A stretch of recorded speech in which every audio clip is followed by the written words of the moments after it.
दोपहर में जब पत्र पढ़ रहे थे तो एक प्रश्न मिला, उस प्रश्न से आज की वार्ता उठाते हैं। ये साधक हैं, बहुत अच्छे गीता के साधक हैं। आप मुंबई में गीता का पाठ अनवरत चला रहे हैं। मुलुंड मुंबई के रहने वाले हैं। आपने गीता का एक श्लोक लिखा, अनन्यांश चिंत्यन्तो माम ये जनाः पर्युपास्ते तेषां नित्याभियुक्तानां योगक्षेमं वहाम्यहम्। महाराज जी, आपकी कथाओं को हम अनवरत सुन रहे हैं। बहुत से प्रश्नों के उत्तर हमने जीवन में पाए हैं। यह गीता का श्लोक है। गीता पर हमारी बड़ी श्रद्धा है। कृपा करके इस गीता के श्लोक का अर्थ सरल तरीके से हमें समझाने की कृपा करें। आपका दास राजेश।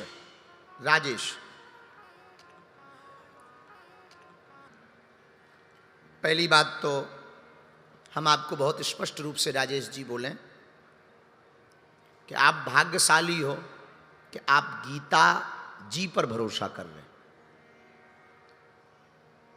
और पढ़ भी रहे हैं। आपने पत्र में बहुत सी चीज़ें लिखी कि हम इतने सालों से पढ़ रहे हैं, बहुत अनुभूतियाँ हुई आपको। हमने तो सीधा सा आपका प्रश्न पढ़ा है। अच्छी बात, गीता पढ़ना भी चाहिए। देखो, 3 ग्रंथ ऐसे हैं, तीनों के महत्व अलग अलग। गीता योग का विषय, भागवत वियोग का विषय, रामचरितमानस संयोग का विषय। आपको योग समझना है तो गीता पढ़ो, वियोग के विरह को समझना है तो भागवत पढ़ो, पर संयोग को जानना है तो रामचरितमानस को पढ़ो। बल्कि बहुत अच्छी बात है कि तुम गीता की सुन रहे हो। एक हमारा चेला था मुंबई में, तो हमने कहा क्या कर रहे हो? बोले गीता का उपदेश सुनते हैं। हमने कहा कितने सालों से? बोले 35 साल से। हमने कहा बहुत अच्छी बात है, लेकिन एक बात बताओ ठटरी के बारे, तुम सुधरे नहीं आज तक? 35 साल से गीता का उपदेश सुन रहे, फिर भी तुम सुधरे नहीं। बोले गुरुजी तुम भगवत गीता समझ रहे क्या? हमने कहा हाँ। बोले नहीं, हमारी घरवाली का नाम गीता है।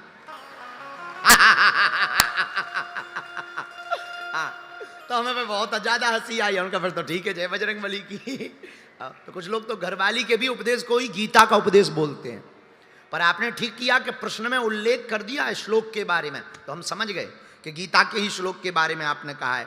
तो ये गीता का 9वें अध्याय का 22वां श्लोक है। बहुत प्यारा श्लोक है। इसका सीधा सा अर्थ एक अक्षर में तो रमेश हमसे लो, तो और कुछ भी नहीं। यूं कहूं तो हमारी गीता का ये श्लोक कहता है, तू चिंता छोड़, मैं बैठा हूं। तू चिंता छोड़, अनन्य भाव से तू मेरा हो जा। याद रखना, अनन्य भाव से कहा है, अनन्यांश चिंतन। तू मुझे अनन्य भाव से भज। अनन्य का मतलब और कोई नहीं, अन्न नहीं, अनन्य, अदर नो। कोई किंतु परंतु नहीं, कोई क्यों व्यों नहीं, सिर्फ एक। वृंदावन में 2 ब्राह्मण बैठे थे यमुना के किनारे। तो पंडित जी, ब्रजवासी तो ब्रजवासी होते हैं, बड़े पहुंचे हुए होते हैं। ब्रजवासी तो वो तो कहते हैं ठाकुर जी से कि अपना तो चक्कर चल रहा है। ब्रजवासी तो ब्रजवासी ही हैं। और हमारे पूज्य श्री मलुक पीठ वाले महात्मा जी कहते हैं, पूज्य महाराज जी कहते हैं कि ब्रजवासी साक्षात ठाकुर जी के सखा हैं। वर्तमान ब्रजवासी भी ठाकुर जी के सखा हैं। तो वो बेचारे 2 ब्रजवासी बड़े फक्कड़ जमुना के किनारे बैठे। किसी ने कहा महाराज हमारा संकल्प पढ़ दो। संकल्प पढ़ने के लिए एक ब्रजवासी भांग छान के बैठा था, एकदम मजे में, आंखें लाल, राधे राधे। तो संकल्प पढ़ा। संकल्प में आचार्य जब संकल्प पढ़ते हैं तो यथा समय स्थिति मास का विवरण भी करते हैं। अमुक वासान्वितायाम, अमुक मासे, अमुक तिथौ, अमुक वासरे, इसका वर्णन करते हैं कि ये महीना चल रहा है, ये पक्ष चल रहा है। तो उन्होंने कहा कृष्ण पक्षे चैत्र मासे कृष्ण पक्षे द्वादश तिथियाम। तो बगल में बैठे हुए पंडित जी बोले पागल है क्या, शुक्ल पक्ष चल रहा है, कृष्ण पक्ष क्यों बोल रहा है? अरे बोले तुम्हारा चलता होगा शुक्ल, वृंदावन में तो कृष्ण ही पक्ष चलता है अपना। अब आप इसको मानोगे कि ये गलत है, पर हमारा सिद्धांत ये कहता है रमेश जी, इसी को अनन्य भाव कहते हैं। अनन्य भाव, द्वितीयो नास्ति। मीरा को तो कृष्ण के अलावा कुछ दिखाई ही नहीं पड़ता। हमने पहले ही दिन ही कहा था, न जाने कौन सा ममीरा लगाती थी मीरा, जहां देखती थी सिर्फ कृष्ण दिखाई देता था। ये अनन्य है। ये श्लोक का अर्थ है रमेश। तुमने पूछा सरलता से समझाओ, तो रमेश जी एक बात समझ लो इस श्लोक की।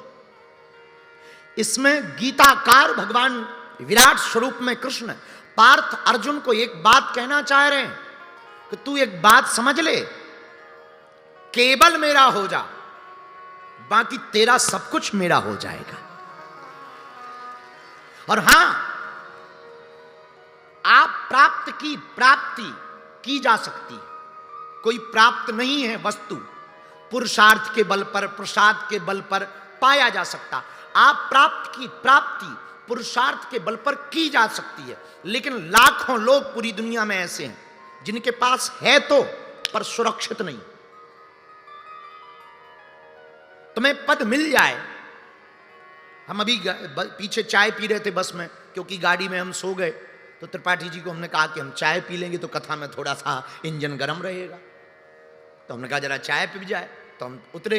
हमारे तब तक आपका भी हम इंतजार करते रहे कि आप पीछे से आएंगे, तो हम कहा चलो तब तक चाय पी लेते हैं। तो चाय पीने जैसे ही बैठे, तो जैसे ही चाय पीने हम बैठे, तो हम बोल रहे थे किसी सज्जन को, हमारे मध्य प्रदेश के, हमारी बहुत ही प्रिय महाकाल के बहुत अच्छे भगत, वहाँ के मध्य प्रदेश के मिनिस्टर हैं वर्तमान में, पर सनातन संस्कृति को लेकर के बहुत चलते हैं।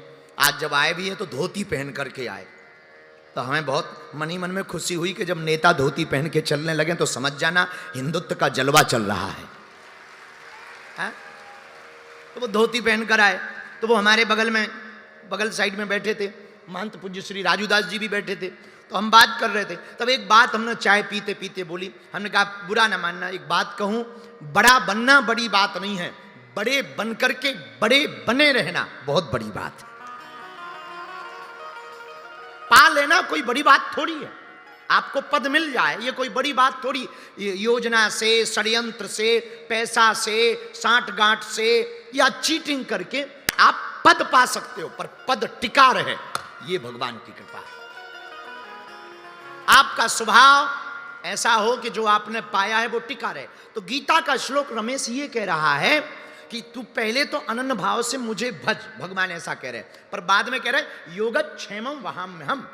दूसरी बात बहुत ऊंची भगवान कृष्ण ने कही, सुन, तुझे जो भी मिलेगा उसकी सुरक्षा की गारंटी तेरी नहीं है, मेरी है, वो बना रहेगा। क्षेम करूंगा, बचा के रखूंगा।